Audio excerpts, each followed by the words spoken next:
Thank you. Yeah, thank you all for coming, and also thank you for the very generous introduction. My talk today is going to be on my experiences in Ghana, on audiences of popular Ghanaian video films, as well as the video films themselves. But before I go into the presentation itself, I would like to give you kind of a context or a background as to what these videos are and the type of issues that they kind of deal with. So, giving you the context, my research took place in Ghana, obviously in Accra, and Ghana has a population of about 23 million people, and that's the unofficial estimate. And then Accra has a population of about 2 million. And just a brief history about Ghana. Ghana gained its independence in 1957. It has had certain turbulent, political history. But beginning from 1992 up to today, the country is now under democratic governance. So that's a little bit about Ghana. And specifically, this is where my research, took place. So, as I said earlier on, the focus of the research was specifically on the video films and audiences of these video films. But as to what my particular focus was on, I'm going to talk about it more in the real paper. But for now, I just want to let you know that this is what I kind of focused on. So a brief history of the video movies, as well as certain specific features that are very unique to the films. First of all, they began in the late 1980s and the early 1990s. And it started as a grassroots movement, and it didn't have any backing from the Ghanaian government or from the global media industries. Also, the movies, let me backtrack a little bit. Prior to the production of these video films, what had happened was that the country was virtually flooded with foreign films. And the reason was simply that after 1966, filmmaking in Ghana collapsed. And these foreign video films, the Kung Fu movies, Bollywood movies, and Hollywood video films kind of filled the vacuum. So now let's talk a little bit about the features of these films. Compared to what in the literature is referred to as African cinema, this video films do not have any specific ideology. African cinema, as we all know, emerged at a time when most African countries had gained independence. So the film environment had maybe, let's say, two ideologies. One was simply to make films that would decolonize the African mind. And the other aspect was make movies that would speak to the powers that be, specifically to say that Africans also have a culture that is worth examining. But these movies do not have such ideologies guiding them. If anything at all, it's more commercial based or more commercially influenced. And again, financing comes from the producers themselves. The other aspect about the movies relates to the thematic content. So they deal with family conflict, Pentecostal beliefs or ideas about prosperity, and also Pentecostal ideas about the dichotomy between God and evil representing anything related to African religion, and also issues about how to be upwardly mobile. Okay, so these are some of the things that the movies deal with. In terms of the target audience, when the movies began, the target audience were mainly the non-elites. But since 2008, when I was in the field, and also when I recently visited the field in January, there's been a crop of new producers who are targeting the elite. So they make movies which are more out of the producer's own artistic ideas about what they want to portray on film, compared to the traditional movies that are very comedic and emerges out of what is known as the concert party theater. And the concert party theater draws its themes from daily life issues and put a comedic spin upon it. So that's where the traditional popular video films are coming from.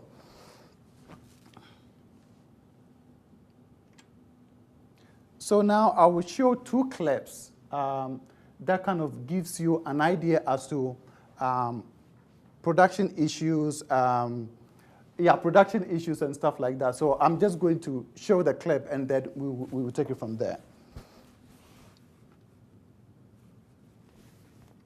Hit escape. Okay.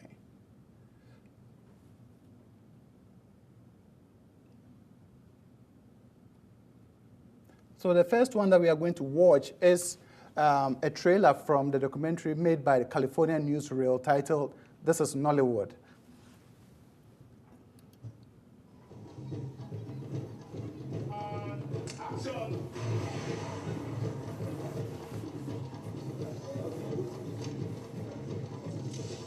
You can finance a movie with just $10,000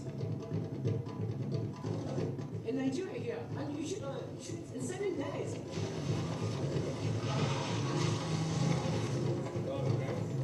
We're doing films for the masses. We're not doing films for the elite and the people in their glass house. No, they can afford to watch their own cup and whatever. I think filmmaking in Nigeria, for those involved in it, is a kind of subsistence filmmaking. The first thing you have to remember about this society is that Africa still has people that live on $1 a day, and these are the people that really watch this film.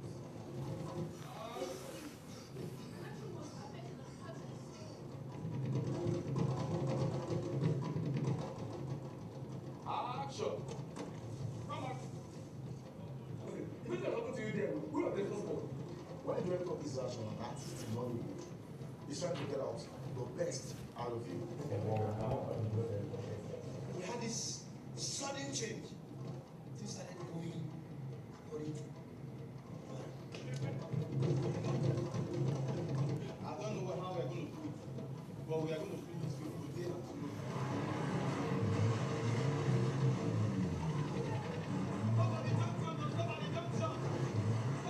Get injuries every time like featuring movies like this. But that's personal. So now you're about to see how we do our own movies here, with or without any assistance from anybody.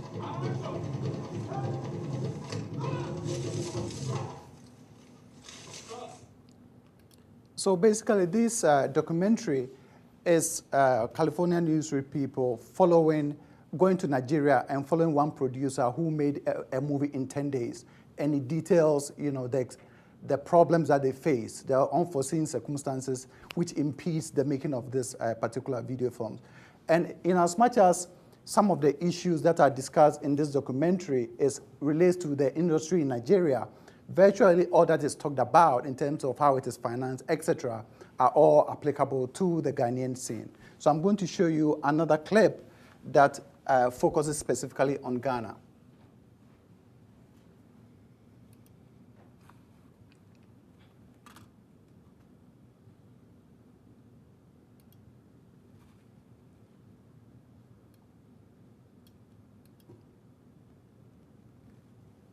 We say distribution, we give the false impression that we have distributed somebody who just take the film off your hand and pay you and then go and do the job.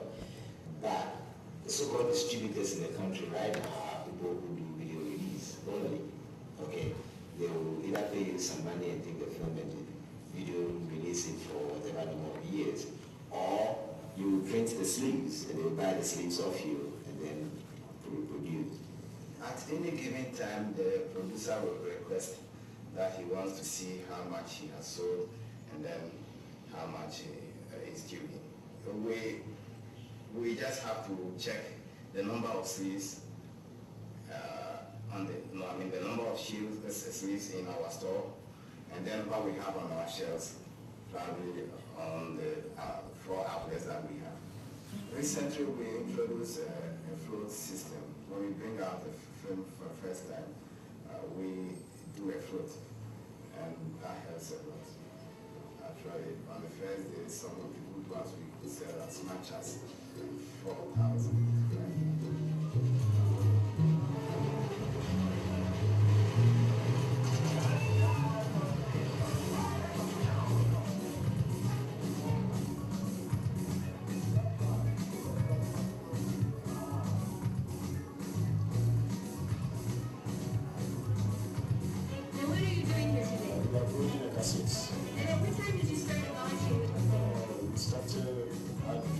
Started at around about 9 o'clock at Oduro Frimpong. And when will you close? We close 6 o'clock p.m. And so far, how many cassettes do you believe you have sold? Approximately about 6,000 pieces.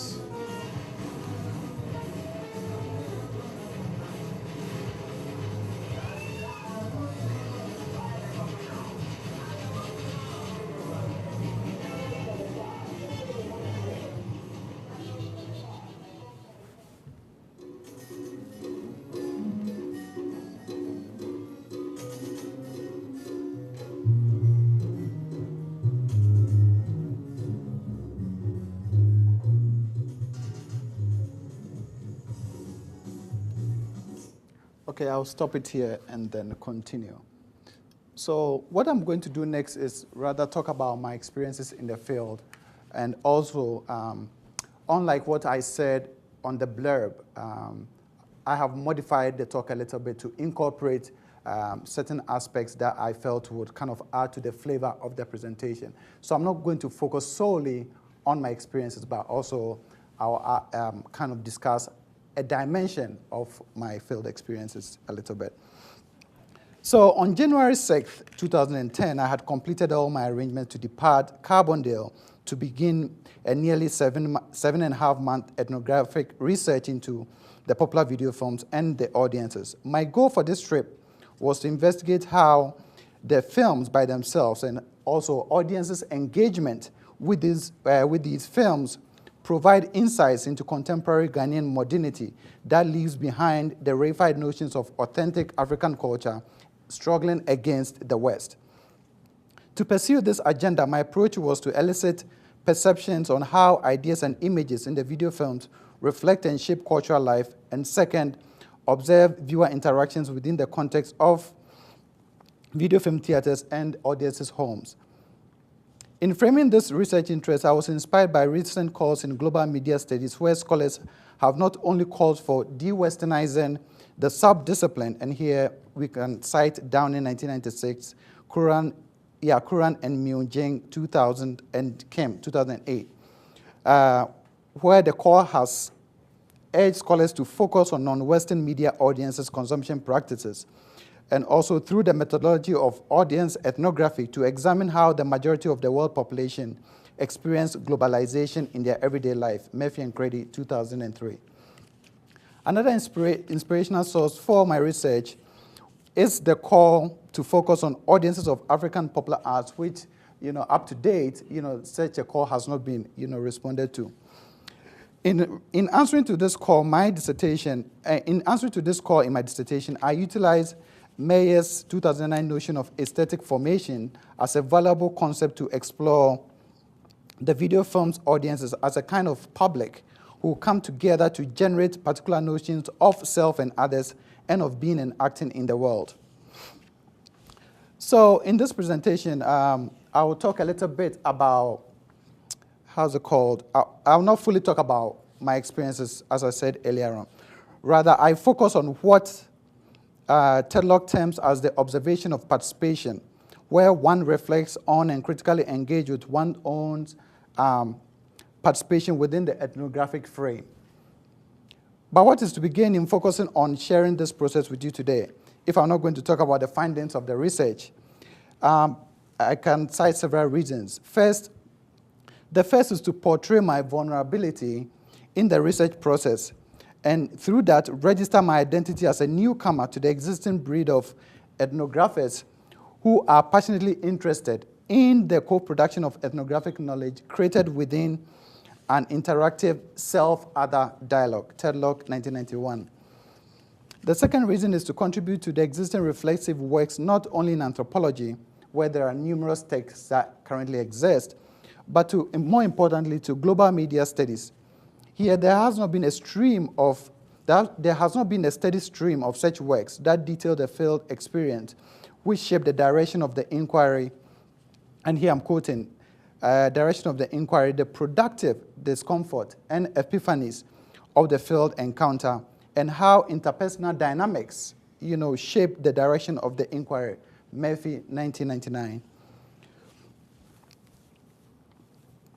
Last, I want to argue that since most of the fieldwork experiences is situated within everyday life, we should, turn our attention to critically engage with such experiences as, legitimate topics.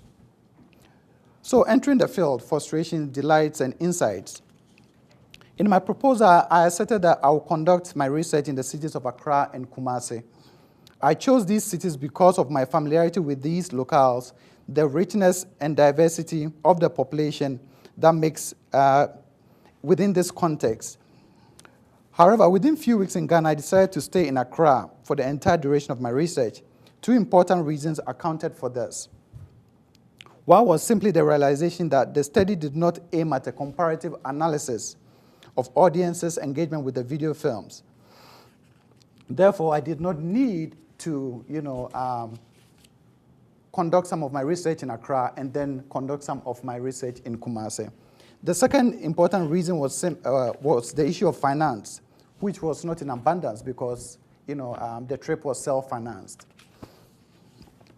With this decision now made, I moved to reconnect with the contacts I had made during my preliminary fieldwork in the summer of 2008 to begin fieldwork. Here, my aim was to arrange times that I could watch videos with these people as well as, schedule interviews with them. One by one, I became aware that the contacts I made had either moved out of where they used to live or because of work issues, their time could not permit us to either watch films together or possible interviews. So basically, I had to start everything from the scratch. And this is not, hold on a minute. Oh, and as this did not happen, I had to recruit new participants. And in doing so, I had to reformulate my theoretical framework to accommodate this new predicament. In essence, my research proposal had unconsciously conditioned me to view these audiences as sitting there waiting to be interviewed. Here, I was forced to ask and answer this question. If media audiences are intangible in terms of being dispersed, what theoretical framework can help me make sense out of these audiences and also help me to complete my research? Here, it became obvious that my conceptualization of the audiences as an interpretive community was not adequate. Fortunately for me, I chanced upon Burgess Meyer's notion of aesthetic formation as a valuable concept to explore these audiences, as I previously said, as a kind of public that generate particular notions of themselves, and also how to act in this world. This concept is rooted in the limitation of applying Anderson's concept of imagined community to investigate the formative impact of a shared aesthetics through which subjects are shaped by attending their senses, including experiences, and also molding their bodies and senses, which materialize in things. This notion, although not formulated to deal with issues of audiences per se, provided insight that I considered useful in tackling or conceptualizing the audiences, or my audiences. One benefit from the first I just discussed was the realization that perhaps I was too eager to do fieldwork. This awareness made me to begin to seriously think about certain contours of my research that I had not given thought to. For example, as stated earlier on, I was interested in the audiences and the videos. For some reason, I had not thought this focus also entailed grasping the full import of what David Sutton has aptly described as the elusive notion of everyday life that anthropologists wish to understand theoretically and examine ethnographically. For me, this meant two things. The first was becoming familiar with a body of literature on everyday life, or what one scholar terms as the sociologies of the unnoticed. The second was acknowledging my inadequacies in the knowledge repertoires of most of the popular films, as well as most of the topical issues in Ghana for at least the past 5 years. And you get the sense of my adequacy of not watching enough of these movies when you consider the fact that now the movies are released, one movie is released every day. So, of course, in a week, we have 7 movies. And now the Association of Movie Producers are really fighting very hard to limit the number of movies that, come out every week, no, every day. So that shows you the sense of which I lacked. I had to do some kind of more homework, if I should put it that way. So in spite of being Ghanaian, I needed to steep myself in these knowledge areas in order to equip myself with what, someone has termed as essential We Talk knowledge base. So this is what I did in order to bring myself up to par. One was to go through archived everyday experiences captured in 3 Ghanaian newspapers. The first one was,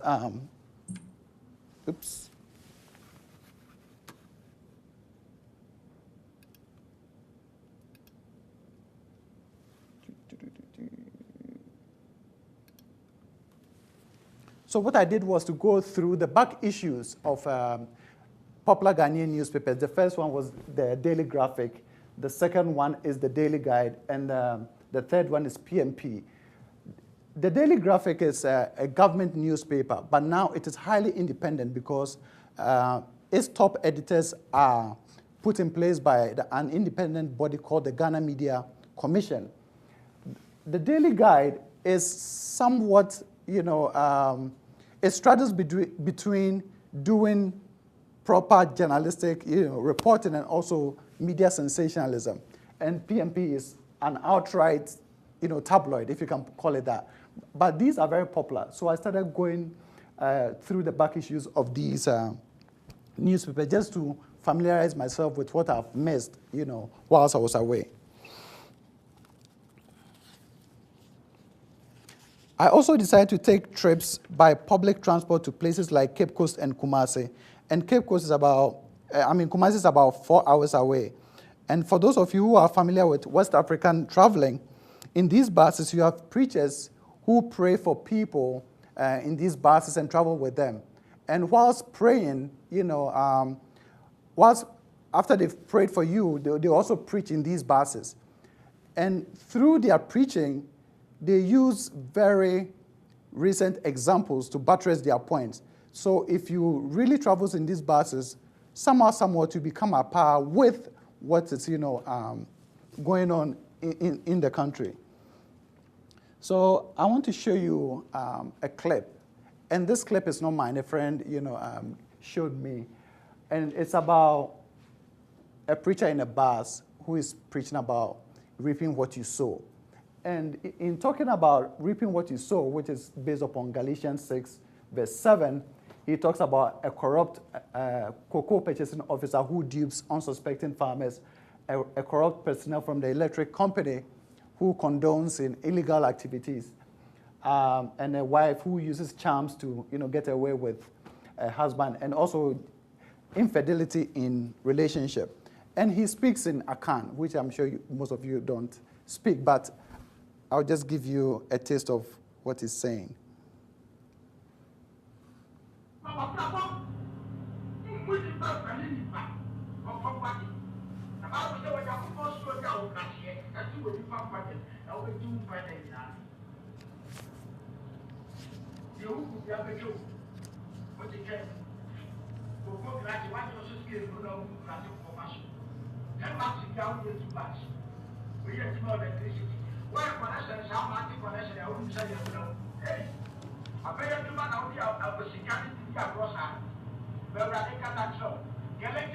said to the shop, you would be a one who can. You were in that dress, more, Peter. So Peter, but Peter, they said, yes, that was just the guy who I had. When you plan and did the Rosso Sahara, or better, what's on the end of the trip? What is what gets more, my God? What again? And then I'm going to go to my problem with you. What I want, a running out memory, now I'm not going to our time back to the school. A folk will teach you. I would have that answer about what the man would hear. A black jet will get a very over pop like you have shown my man over where telling the service of our man, and piercing. We didn't come up. So I guess you get the point. And they will travel. If it's a 4-hour, trip, they stay nearly for about an hour and a half, sometimes 2 hours, with you on the trip. And they will interject, their preaching with very humorous examples. So it's a way of capturing a slice of what is, what goes on in contemporary Ghana if you really want to put your ears on the ground. So in addition to these trips, I also visited local video theaters to watch video films, and also to solicit, video producer, the owners of these shops or theaters, if you can call it that, to give me advice as to which movies, to get. And I also usually go there early and, interact with some of those who came to watch these movies. Other things I did included immersing myself in Accra nightlife and just simply going about in parts of Ghana, just doing, quote, the stuff that the flesh inscribes and incorporates into memory.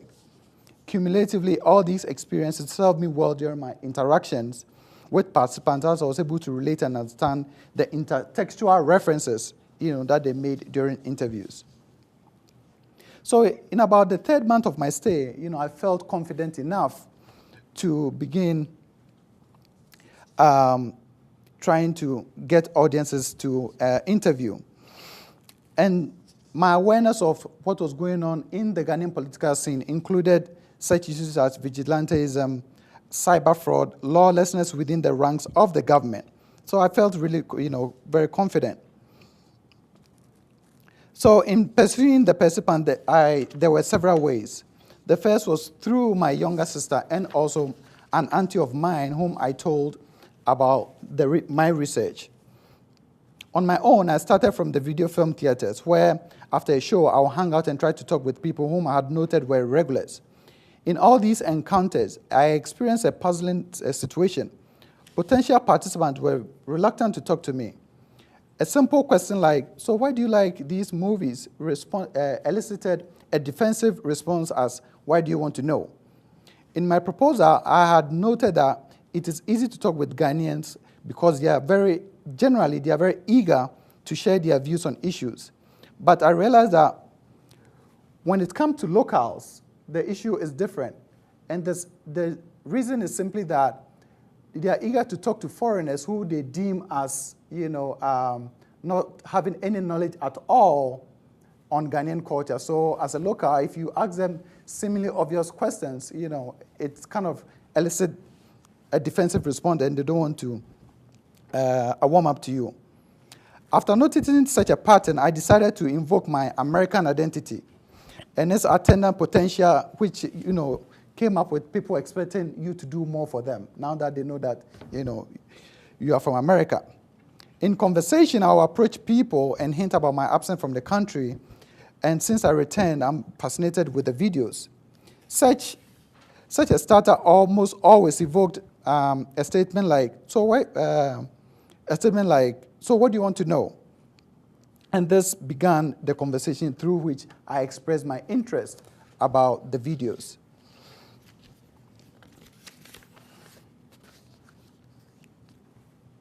So I would inform them that I'm interested in the movies that they would want to watch, and if they want to, take me along to some of the video theaters that they go to, I'll be interested. Through this approach and the efforts of my relatives, I was able to build a reliable pool of participants with whom I watched the videos and later conducted the interviews. Now I'm going to go to the other aspect of my research that I want to share with you.